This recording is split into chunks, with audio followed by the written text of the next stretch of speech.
Well, good evening to you and welcome to our Friday edition of Game Night. We'll have a report from Roger on the Longhorns Big 12 opener in Iowa later on. But first, week 5 of the high school football season as the district battles start to heat up. We start in 25-4A where neighboring rivals Vista Ridge and Cedar Park were rematching from last year's thriller at Gupton Stadium. Timberwolves from Point Blank and Thomas Middleton tumbles up and over the top of the touchdown, 7-0 Cedar Park in the first, but back come the Rangers. Blake Estes swinging it out to Austin Franklin, lets his blockers pave the way to the end zone, a 75-yard catch and run. That would tie the game, and it looked like the makings of another shootout, except Cedar Park would eventually grab a hold of this one. Brian Hogan keeping it himself on the option and bouncing outside, ducking behind his front line for the touchdown. And the Timberwolves have turned this one into a rout, 42-14. The final, Cedar Park moves to 2-0 in district. Same district out in Dripping Springs. Tigers hosting a tough Vandegrift team, and it was the Vipers striking first. Dakota Prukop scrambling to his left, looking, and finally finds Tristan Paff downfield. Paff takes it in for the score. It was 6-0 Vandegrift, but Dripping would fight back. They give it to Seth Wilson. Shoves his way over the goal line, loses his helmet at the bottom of the pile. A gritty effort by the senior. And then Joey Herrick on the end around, able to find the end zone for an 8-point halftime lead. It's gone back and forth the second half. At last check, Dripping Springs had regained the lead 21-17 with about 5 minutes left in the fourth quarter. Marble Falls also topping Rouse tonight in that district, 21-6 at home. Lake Travis was idle this week. Let's turn our attention to 5A and our game of the week between Stony Point and McNeil. Two teams looking for some momentum. And Layla Rahimi live at Reeves Stadium with the recap. Hi, Layla. Hey, Brian. Both Stony Point and McNeil were two very motivated teams. Both teams were looking for their second overall win this season. Both teams were looking for their first district win. So here's what happened as a result. Here's the action from Reeves. Third quarter, McNeil up 10-0. Things getting worse for the Tigers. Snap goes over Christian Aaron's head. The ball is loose. It is kicked around all the way into the end zone. Lance Scott recovers for McNeil. Touchdown Mavericks. They take a 17-0 lead. But then Stony Point starts to chip away off a fumble recovery. They give the ball to Markel Autry, who takes it in. That was his second touchdown of the night. It would tie the game at 17. Then more Tigers and more Autry. This time a 5-yard run to the house. 23-17. The extra point was no good, but they didn't need it. That is the final as the Tigers come back 23-17. So Stony Point is now 1-1 in District 16 5A. They play Georgetown next week. McNeil is now 0-2.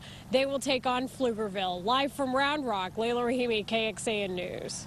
All right, thanks, Layla. Stony Point still with some work to do. We keep it in 16-5A. Round Rock and Georgetown looking for some separation in the playoff race on the Eagles' home field tonight. Dragons starting to find their rhythm. They hand it off to Danny Amador, who picks his way 5 yards into the end zone. 7-0 Round Rock, trying to shut down a high-scoring Georgetown team who doesn't have their starting quarterback Jake Hubenak. Instead, it's Brent Ellerby, the backup, keeping it himself into the end zone to tie the game, but not enough firepower to keep up with the Dragons tonight. Round Rock moves to 2-0 in district with a 45-20 win. Anderson Trojans in their final tune-up before district, inviting San Marcos into House Park. And all Trojans in the first half. Easton Johnson over the middle to Justin Montemayor, reaches for the goal line, but ruled down at the 1. That would set up Chris Collins to finish the job. He steps in for a 7-0 lead. They would threaten again to round out the first quarter. This is Fletcher Roberts around the end for the first down, and more finally pushed out, but they would cap off that drive with another touchdown. Johnson to Montemayor, and check out the juggling act to haul it in. Anderson wins handily, 31-6. They open district at Westlake. Shaps will be coming off their bye week.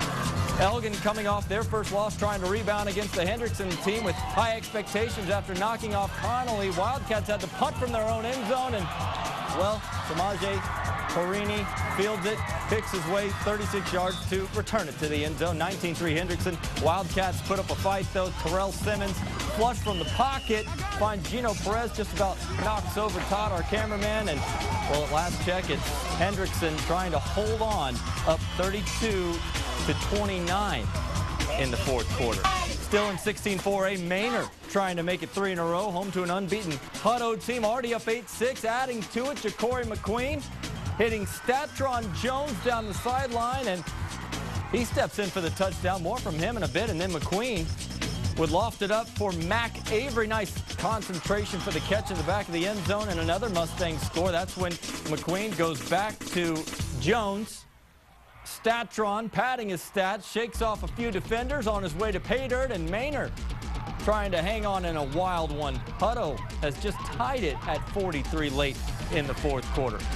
26-4A, LBJ looking to keep it going against Travis at the Burger Center tonight. Jaguars operating on all cylinders. Darius Collins to Randon Knotts, who covers another 50 yards on the ground after the catch, and LBJ rolls tonight with a big win over the Rebels. Well, the Hayes Rebels dipping south into the San Antonio area tonight against Alamo Heights in a 27-4A matchup. Mules getting on the board here. Dub Yarbrough to John Geibel dancing in for the score. 7-0 Alamo Heights in front when Hayes hands it off to big Charles Johnson, plowing his way up the gut and in, and they come up, well, just short tonight. 17-14 the final. Alamo Heights wins. That's the Rebels' first district loss. Everybody is in district by next week.